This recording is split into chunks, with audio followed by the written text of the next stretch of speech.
Hello everyone, welcome to Ugratara Devalaya. We are standing in front of the Ugratara Devalaya, which is situated in Uzan Bazar, Guwahati, Assam.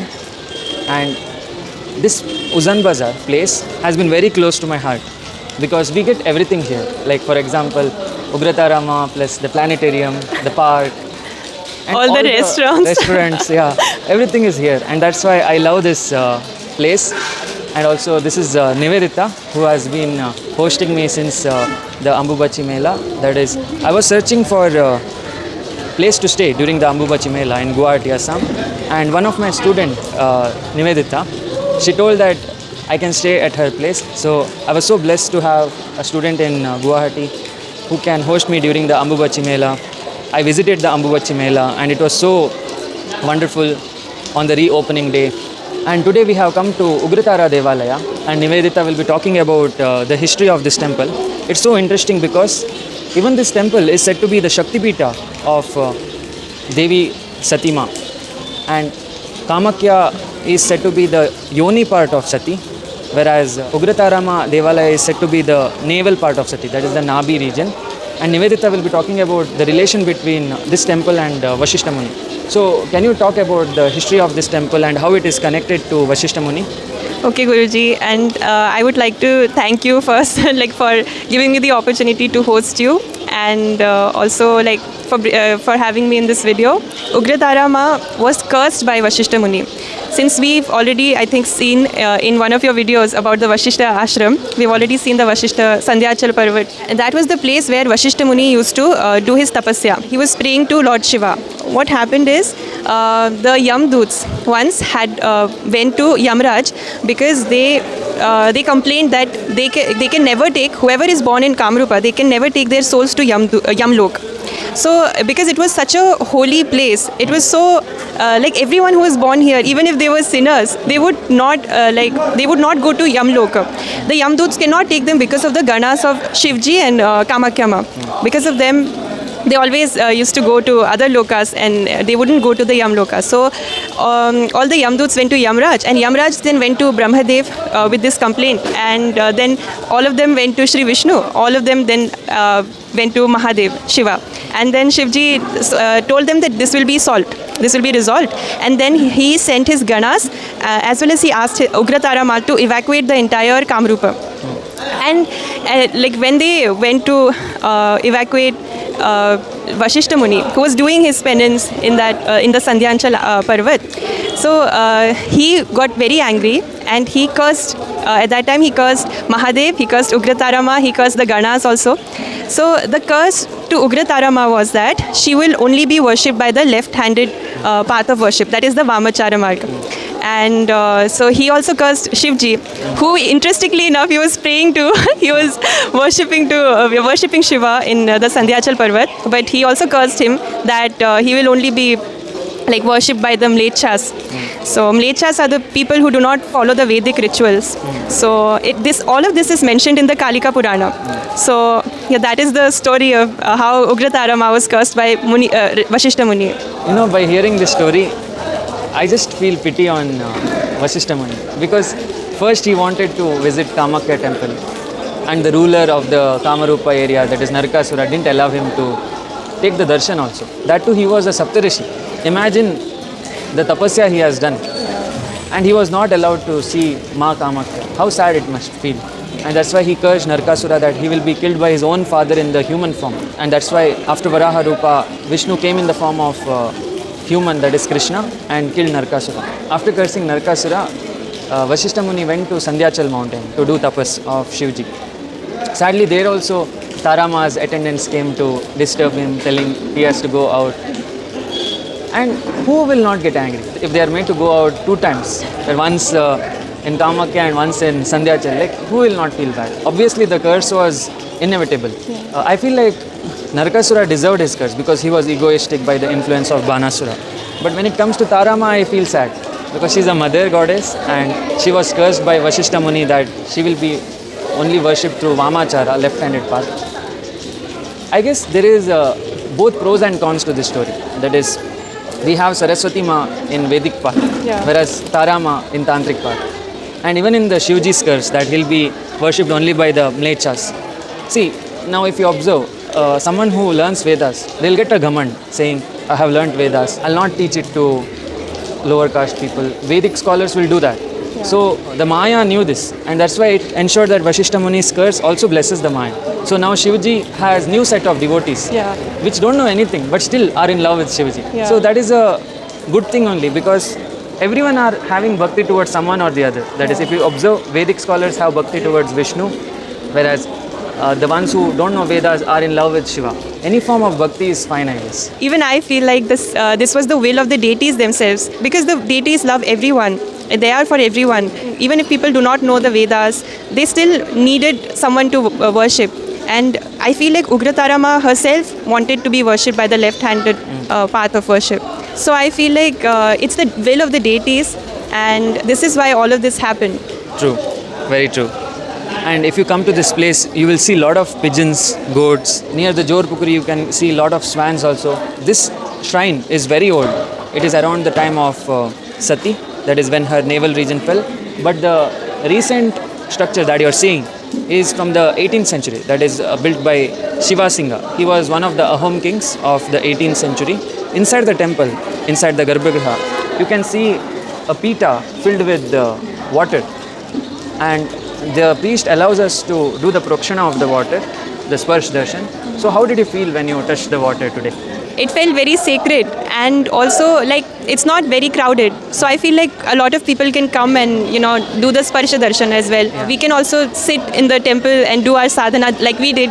That is very special about this place. Even I felt the same energy. That is when I did the Sparsh of the water and touched all over my Kundalini, I felt a calmness. I feel like Tarama is known as the teacher of Mahavidyas, the guru of Mahavidyas, because she makes us learn how to channelize our Kundalini from the Anahata to beyond the Vishuddha. So if you observe, other Mahavidyas are specifically meant for one chakra, but Tarama is there in 3 chakras. That is Anahata, Vishuddha and Agna. So she pulls the energy from the Anahata deities, that is Kalima, Baglamukhi, Dhumavati, Bhuvaneshwari. She pulls the energy from the love chakra to the Vishuddha, that is Matangi Ma's residence, and she pushes it to the Agna Chakra, the Chinnamasta's residence. So she does the work of channelizing, unlike other Mahavidyas. Other Mahavidyas just stay in one chakra, whereas she makes the Kundalini cross, and that's why maybe she's named as Tara. Yeah. What do you think about the meaning of the word Tara? I read it somewhere that she helps us in crossing over the ocean of Maya, I believe. What you said was so, I could relate to it, because even if I'm not very good at meditation, while we were meditating, I could literally sit for the entire mala. I was sitting still, and she's called as Ekajata as well, because of that single pointed concentration that she gives to her devotees. I have heard that this Ekajata form comes under the Tikshana Kanta category of Dikkaravasini.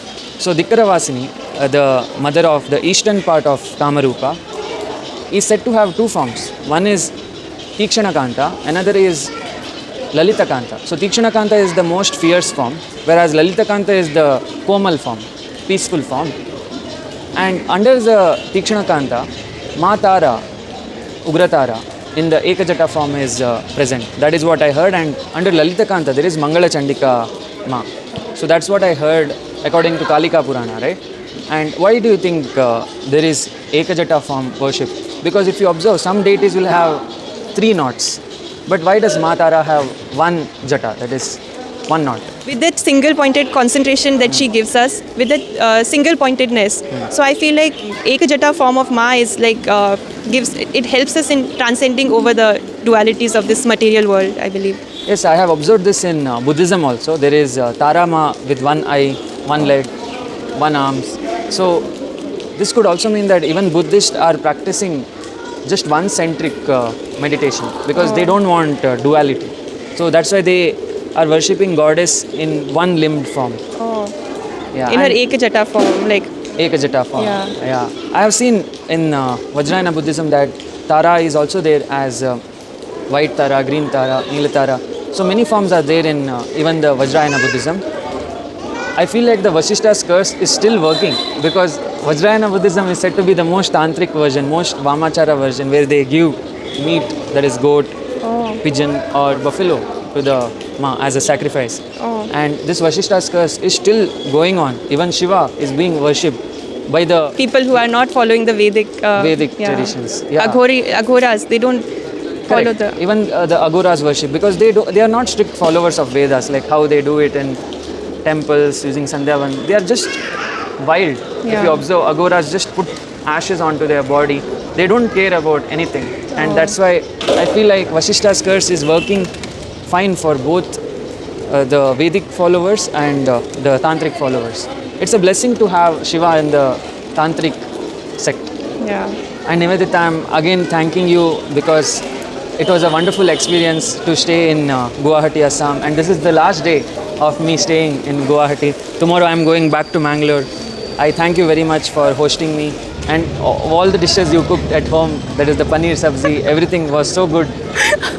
And I hope, you also come to Mangalore for Dasara or Rathotsava. There are many festivals in Mangalore which you could attend. So please do attend Mangalore also. I would love to go there, Guruji. And I feel like I am blessed that you, like, people people usually go to their gurus, but I am blessed to have my guru come to my home. And having all of these experiences, going to different temples and learning so much from you, and having these experiences, everything, I am really grateful for that. And yeah, I'm very grateful. And I always tell you that not to thank me, because then it will be like an endless loop of thanking each other. So I'm really grateful that you came here. I hope I could be a good host to you. And even though I couldn't take you to so many temples because of the time crunch, but we like wherever we went, it was like it was very. I feel very blessed to have those experiences. True. The temples we visited were very powerful, like the Umananda temple, Sukreshwara temple, Vashishta ashram, this temple, and the Kamakya. Kamakya temple also. It was a very wonderful experience.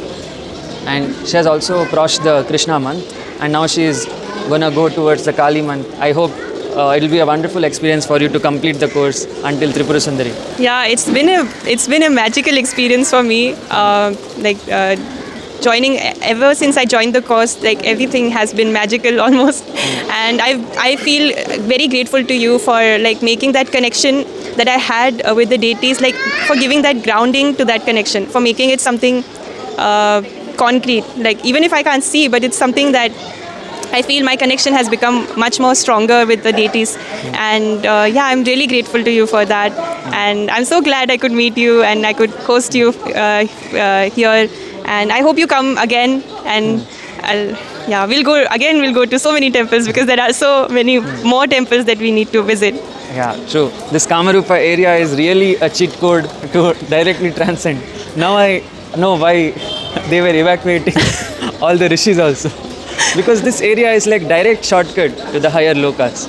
A very blessed region with so many beautiful temples. I hope humans will preserve it, keep it clean, and focus on Swachh Bharat rather than throwing all the bottles here and there. So thanks Nivedita, thanks everyone, thanks Ma Tara, thanks all the Mahavidyas for bringing me to this world and having such a beautiful set of students and a beautiful set of hosts for coming to this blessed place. I am very grateful to the whole universe.